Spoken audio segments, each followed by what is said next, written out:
नमस्कार, देवभूमि समाचार में आपका स्वागत है। आपके साथ मैं रीना झा बालियान। खबरों का रुख करेंगे, लेकिन उससे पहले एक नजर डालते हैं इस वक्त की हेडलाइंस पर।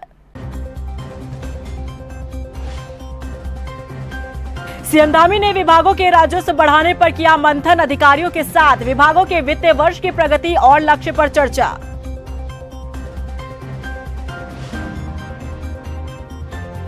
उत्तराखंड में अतिक्रमण को लेकर सख्त हुए सीएम धामी। विभागों को दिया निर्देश, जमीनों की खुद करे मॉनिटरिंग। सरकारी जमीनों का बनाया जाए यूनिक कोड।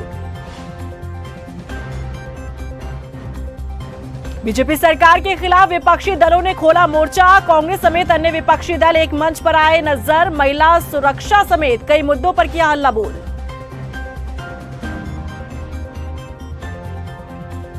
केदारनाथ धाम पहुंचे बॉलीवुड अभिनेता अक्षय कुमार। बाबा केदार का लिया आशीर्वाद। मंदिर परिसर में घूमते नजर आए मिस्टर खिलाड़ी।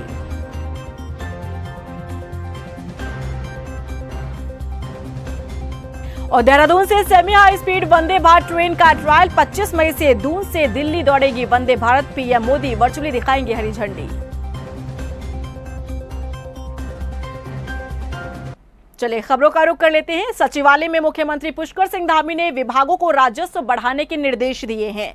सीएम ने इस संबंध में बैठक ली और सीएम की समीक्षा बैठक में आबकारी विभाग, राजस्व विभाग, वन विभाग, खनन विभाग के अलावा राज्य कर विभाग और परिवहन विभाग के अधिकारी मौजूद रहे। बैठक में विभागों की प्रगति रिपोर्ट पर मंथन हुआ। बैठक में शामिल हुए कैबिनेट मंत्री प्रेमचंद अग्रवाल ने बताया कि विभागीय अधिकारियों के साथ वित्तीय वर्ष की प्रगति और उनके लक्ष्य पर विचार विमर्श हुआ। चाहे हमारा वित्त विभाग हो, चाहे स्टैम्प का हो, चाहे ट्रांसपोर्ट का हो, एक्साइज डिपार्टमेंट का हो, और उसी प्रकार water tax, power, forest, mining, ये सभी विभागों की आज बैठक ली जा रही है। और जिस प्रकार से राजस्व हम किस प्रकार से अपने अपने विभागों का बढ़ा सकते हैं उसकी समीक्षा तो होगी, लेकिन कैसे हम वो कदम भी उठाएंगे उसकी भी जानकारी माननीय मुख्यमंत्री चाहेंगे। तो मैं तो ये कह सकता हूँ कि जो मेरे अपने डिपार्टमेंट हैं, चाहे SGST का हो, नॉन GST का हो, स्टैम्प का हो, तो इन तीनों में हमने पिछले जो वर्ष गए हैं उसकी तुलना में आप जानते हैं कि लगातार मेरे विभागों में राजस्व की बढ़ोतरी तो हुई है। उत्तराखंड में मुख्यमंत्री पुष्कर सिंह धामी के निर्देश के बाद जहां एक तरफ सरकारी जमीनों से अतिक्रमण हटाओ अभियान जोरों से चल रहा है, तो वहीं अब मुख्यमंत्री पुष्कर सिंह धामी ने एक और ऐसे मुद्दे को लेकर अधिकारियों से रिपोर्ट मांगी है जिससे उत्तराखंड के सियासी गलियारों में चर्चाओं का बाजार गर्म है कि आखिर सीएम धामी अब क्या कदम उठाने जा रहे हैं। इस रिपोर्ट में देखिए। अतिक्रमण को लेकर सीएम धामी सख्त। उत्तराखंड में दिख रहा डेमोग्राफिक चेंज। सीएम ने दिया सत्यापन अभियान चलाने का निर्देश। सरकारी जमीन के बनाए जाएंगे यूनिक कोड। मुख्यमंत्री पुष्कर सिंह धामी के सख्त रुख के चलते जहां उत्तराखंड में इन दिनों अतिक्रमण अभियान जोरों शोरों से चल रहा है और प्रदेश में कई मजारों और मंदिरों के साथ धार्मिक स्थलों को तोड़कर वन विभाग की जमीन को अतिक्रमण मुक्त कराया गया है, वहीं मुख्यमंत्री पुष्कर सिंह धामी ने सभी विभागों को निर्देश दिए हैं कि वो अपनी जमीनों की अब खुद मॉनिटरिंग करें। साथ ही सरकारी जमीनों का यूनिक कोड नंबर भी बनाया जाए। वहीं अतिक्रमण अभियान के साथ एक और अभियान तेजी से प्रदेश में चलाने के निर्देश मुख्यमंत्री ने दिए हैं। सूबे के मुखिया पुष्कर सिंह धामी का कहना है कि प्रदेश के कई स्थानों पर डेमोग्राफिक चेंज देखने को मिला है जिसमें जनसंख्या का असंतुलन का खतरा बन रहा है। इसीलिए ऐसे स्थानों का सत्यापन अभियान चलाया जाए और इसकी रिपोर्ट तैयार कर भेजी जाए। मुख्यमंत्री ने सभी जिलाधिकारियों और SSP को ये निर्देश दिए हैं। बहुत सारी जगह पर एक तरह से मैं कहूँ कि जनसंख्या का जो अधिक संख्या में हुआ है, ये जियोग्राफिक जो चेंज हुआ है, डेमोग्राफिक चेंज हुआ है, उस पर भी हमने कहा है कि सख्ती से काम करें। जहाँ जहाँ पर इस प्रकार का वो हुआ है वहाँ की रिपोर्ट लें और वेरिफिकेशन ड्राइव पुलिस लगातार चलाएगी। और सघन रूप से जो भी लोग बाहर से आकर बसे हैं, और सभी जिलाधिकारियों को यह भी कहा है कि जो नई ज़मीन खरीदने वाले छोटे छोटे प्लाट, घर लेने वाले लोग हैं बाहर से आकर, उनका पहले विधिवत रूप से उनका सत्यापन किया जाए, उसके बाद ही जो है अनुमति दी जाए। मुख्यमंत्री पुष्कर सिंह धामी के निर्देशों को लेकर उत्तराखंड पुलिस महानिदेशक अशोक कुमार का कहना है कि उत्तराखंड में अतिक्रमण हटाओ अभियान के साथ साथ सत्यापन अभियान भी चलाया जा रहा है। देखिए, माननीय मुख्यमंत्री जी के निर्देश पर प्रदेश में हमारे 2 ड्राइव चल रहे हैं। पहला है सरकारी जमीन के ऊपर अतिक्रमण का, ठीक है, वो बहुत ही जोर शोर से ड्राइव चल रहा है। बड़ी जबरदस्त सफलता उसमें अभी तक मिली है। अभी जितना अतिक्रमण चिन्हित किया गया पूरे प्रदेश में सरकारी जमीन पे, उसका लगभग 40% ऑलरेडी अतिक्रमण से मुक्त कराया जा चुका है और बाकी को भी 0 टॉलरेंस के साथ हम मुक्त कराएंगे। ये माननीय मुख्यमंत्री जी के निर्देश पे एकदम कठोरतम कार्रवाई की जा रही है। इसी तरह से जो सत्यापन की कार्रवाई है, बाहरी व्यक्तियों के सत्यापन की, उसको भी हम लगातार अभियान के तौर पे कर रहे हैं।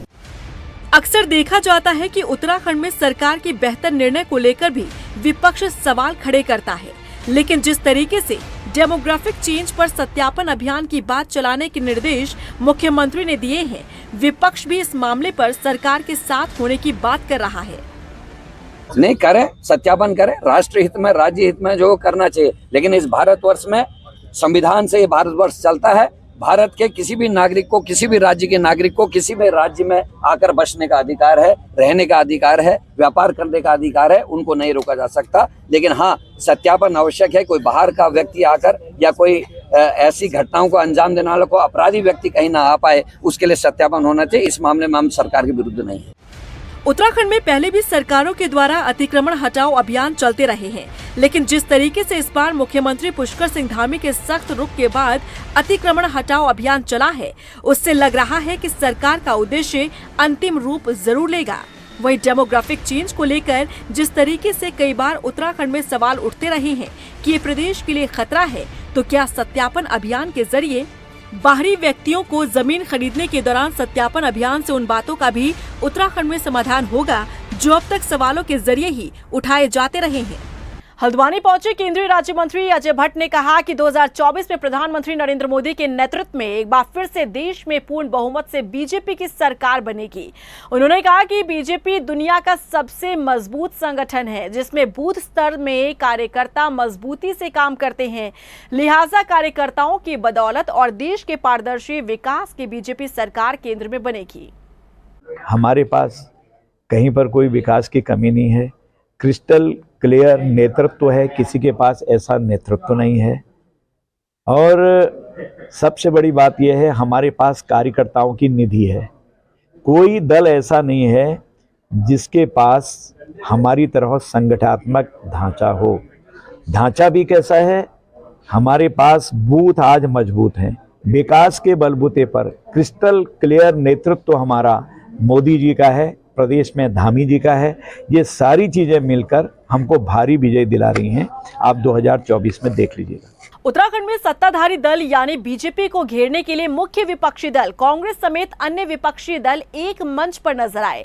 बीजेपी के खिलाफ तमाम विपक्षी पार्टियों ने कई मुद्दे उठाते हुए धरना प्रदर्शन किया और अपनी एकजुटता का संदेश दिया। रिपोर्ट देखिए। उत्तराखंड की हर लड़ाई और संघर्ष के अग्रिम मोर्चे बन रही है। सत्ता पक्ष के खिलाफ एकजुट विपक्ष, एक मंच पर नजर आए विपक्षी दल। बीजेपी के खिलाफ विपक्षी दलों का धरना, कई मुद्दों को लेकर सरकार पर साधा निशाना। दल एकजुट होकर ये संदेश देना चाहते हैं। इस वक्त उत्तराखंड में सत्ताधारी दल बीजेपी को रोकने के लिए विपक्षी दल एकजुट नजर आ रहे हैं। विपक्षी दल कांग्रेस ने बीजेपी पर हमला बोलने के लिए अन्य दलों का सहारा लिया और सरकार के खिलाफ मोर्चा खोला।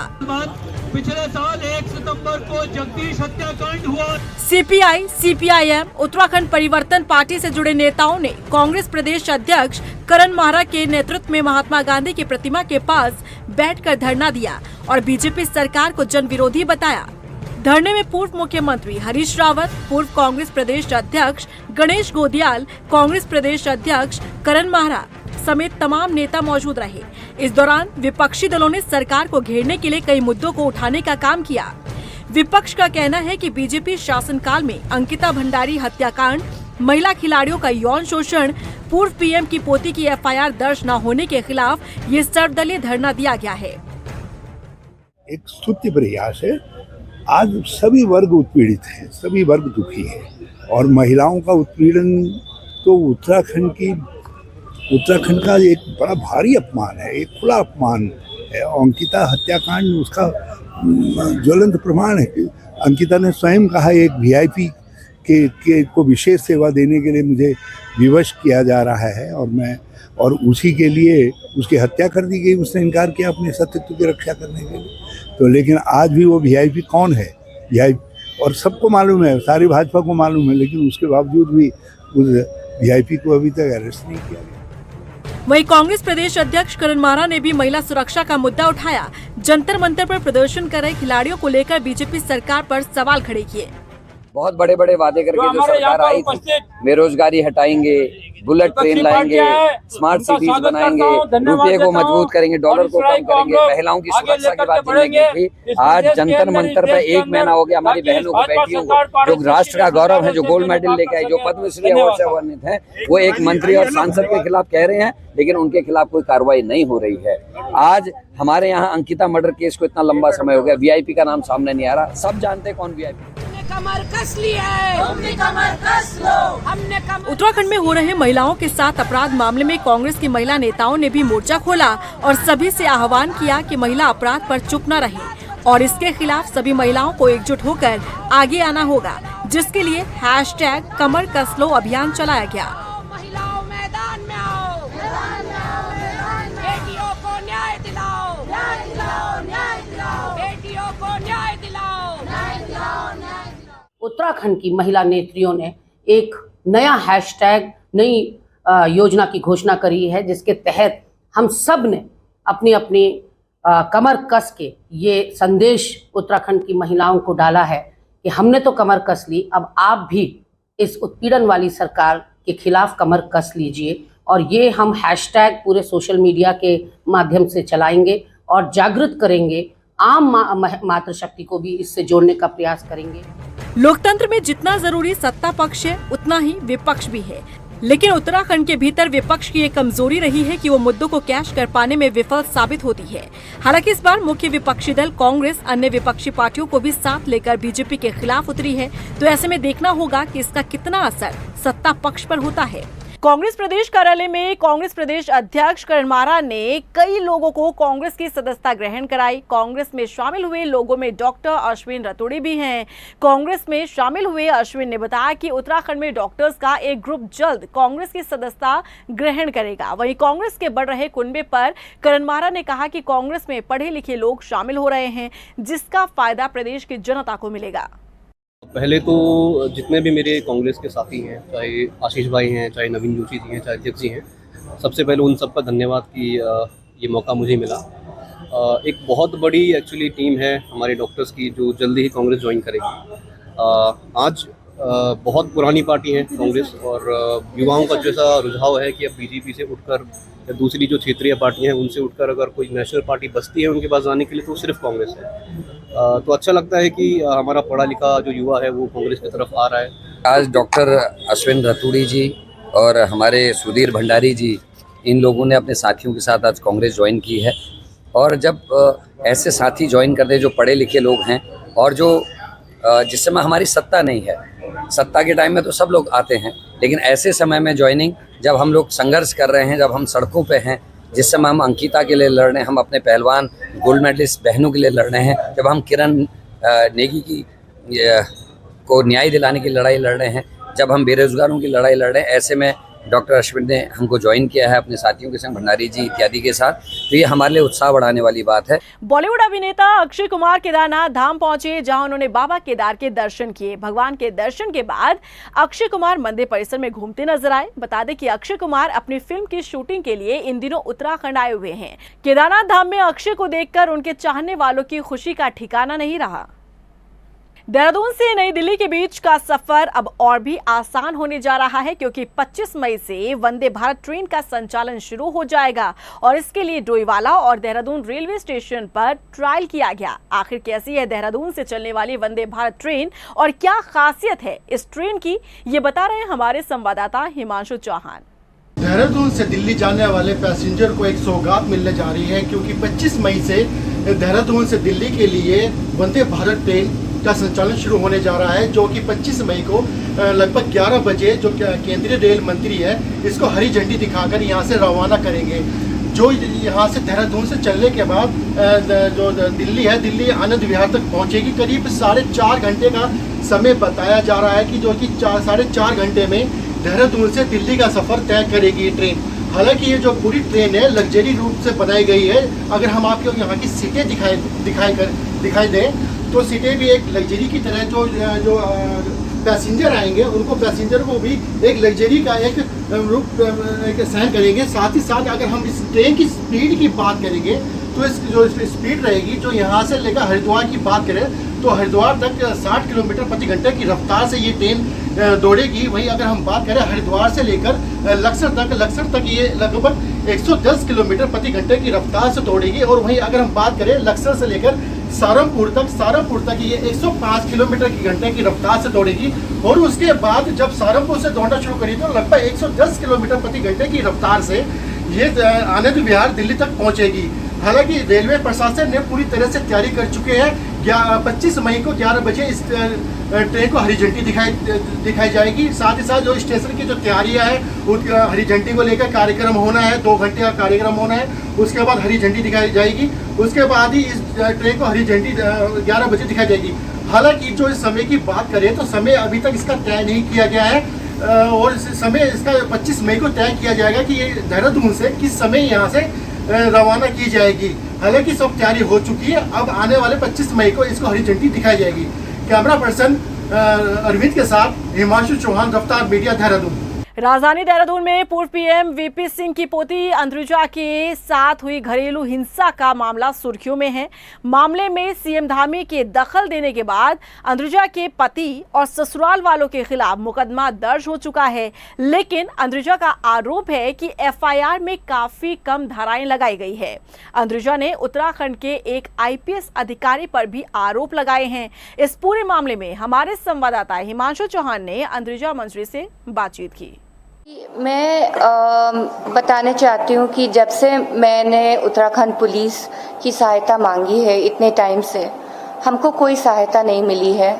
मैं बहुत कोशिश करके बहुत जगह गई हूँ और फिर पता लगा कि हमारे उत्तराखंड के पुलिस जो है फुल्ली मैनेज्ड है और जी यहाँ एक आईपीएस ऑफिसर बहुत लोग इन्वॉल्व्ड है इस बात पे, बट हाँ सीनियर आईपीएस ऑफिसर की इन्वॉल्वमेंट है इसमें और तो ये पुलिस पूरी मैनेज्ड है यहाँ। रुद्रपुर में कांग्रेस और बीजेपी नेता 2000 के नोट को बंद करने के फैसले पर अपनी प्रतिक्रिया दे रहे हैं। कांग्रेस नेता आरपी सिंह ने कहा कि कांग्रेस पहले ही नोटबंदी के खिलाफ थी। केंद्र सरकार ने बिना सोचे समझे नोटबंदी का फैसला लिया, जिसका हर्जाना जनता को भुगतना पड़ रहा है। वहीं बीजेपी नेता सुरेश परिहार सरकार के फैसले की सराहना कर रहे हैं। उन्होंने कहा कि लोगों के पास वक्त है, वो आराम से नोट बदलवा सकते हैं। सरकार बिल्कुल दिशा विहीन काम कर रही थी।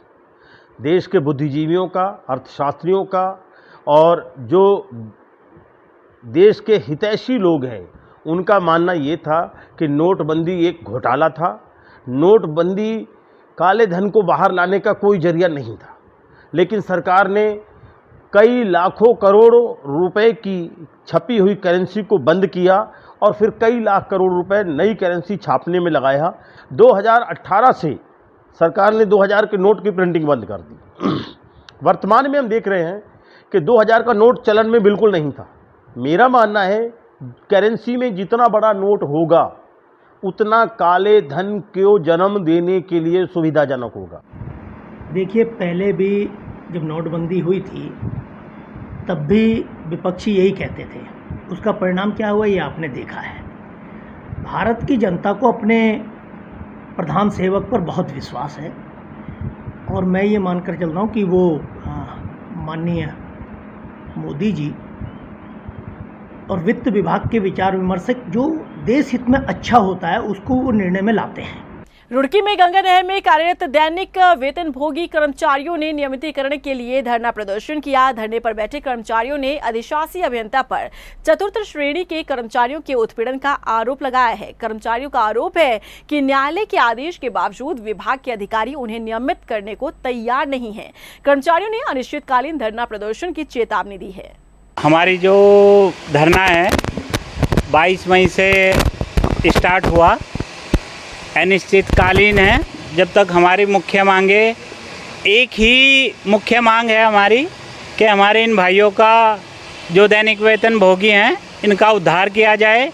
ये लगातार 20-25 वर्षों से सेवा में हैं और आप लोग या अधिकारीगण कोई बताए कि ये 5-6 हज़ार रुपये में पूरा अपने घर का पालन पोषण कैसे करे। उत्तरकाशी में कूड़ा निस्तारण बड़ी समस्या बना हुआ है। जिले में कूड़ा डंपिंग के लिए जगह ना होने के कारण नगर पालिका तावाखानी टनल के पास कई सालों से कूड़ा इकट्ठा कर रही है। मौजूदा वक्त में यहां कूड़े का पहाड़ है। वहीं कूड़े के निस्तारण के लिए नगर पालिका ने तिलोत में करोड़ों रुपए खर्च कर कूड़ा ट्रेंचिंग ग्राउंड बनवाया। कूड़े के निस्तारण के लिए प्लांट भी लगवाया, लेकिन क्षेत्रवासी विरोध कर रहे हैं। देखिए, आपको सब पता है कि जब हम आए थे कूड़ा रामला मैदान में था, उसके बाद 3 जगह हम ले गए, वहाँ हाईकोर्ट से स्टे मिला। ये 4थी जगह सरकार ने हमें दी, हमने अपने आप ही लिए, गवर्नमेंट ने नगर पालिका के नाम ज़मीन की है और इसमें हमने 2.5 करोड़ के आसपास खर्च कर दिया और इसमें खर्च होना भी। ये पूरा सेग्रीगेशन सेंटर बन गया है। मैं तिलोत के वासियों को विश्वास भी दिलाता हूँ और उनका धन्यवाद भी अदा करता हूँ। उन लोगों ने उनके सहयोग से हमें ज़मीन मिल पाई है। और अब जो तामाखानी में हमारे पास जो लीगेसी वेस्ट है, तो फिलहाल ये था कि हम उसका हमने टेंडर किया है 75 लाख का। वो कूड़ा यहाँ से उठ के वहाँ जाएगा, रोज उठेगा, रोज वहाँ जाएगा, रोज सेग्रीगेशन होगा, रोज उत्तरकाशी से बाहर जाएगा। वहीं लक्सर में सड़क हादसे में स्कूल के शिक्षक और एक छात्र की मौत हो गई। ग्रामीणों ने बताया कि अवैध खनन से लदी ट्रैक्टर ट्रॉली ने स्कूटी सवार शिक्षक को टक्कर मार दी, जिसमें शिक्षक सहित स्कूटी पर सवार 4 साल के बच्चे की मौके पर ही मौत हो गई, जबकि एक बच्ची गंभीर रूप से घायल है, जिसे जॉलीग्रांट अस्पताल में भर्ती कराया गया है। वहीं इस हादसे के बाद ग्रामीणों का गुस्सा खनन माफिया पर टूटा है। नहीं, देखिए, बहुत ही दुखद घटना है। गांव के एक व्यक्ति का ट्रैक्टर था, जिससे कि एक हमारे टीचर थे और उनके साथ जो छोटे बच्चे जा रहे थे, तो ट्रैक्टर से उनके स्कूटी की सडनली एकदम टक्कर हो गई थी, जिसमें कि जो टीचर थे, गांव के टीचर थे और जो एक छोटा बच्चा था 4 साल का, उनकी डेथ हो गई है और एक बच्ची घायल है, वो भी स्टेबल है और ठीक है। तो जो भी चीज़ है बहुत दुखद है। इसी के साथ फिलहाल इस बुलेटिन में बस इतना ही, लेकिन चलते चलते एक नजर डालते हैं इस वक्त की हेडलाइंस पर। सीएम धामी ने विभागों के राजस्व बढ़ाने पर किया मंथन। अधिकारियों के साथ विभागों के वित्तीय वर्ष की प्रगति और लक्ष्य पर चर्चा।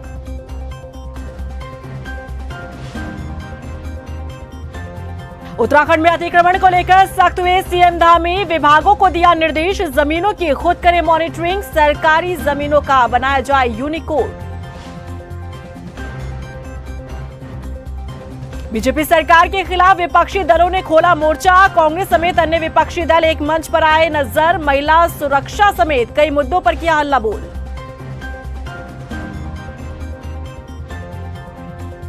केदारनाथ धाम पहुंचे बॉलीवुड अभिनेता अक्षय कुमार। बाबा केदार का लिया आशीर्वाद। मंदिर परिसर में घूमते नजर आए मिस्टर खिलाड़ी।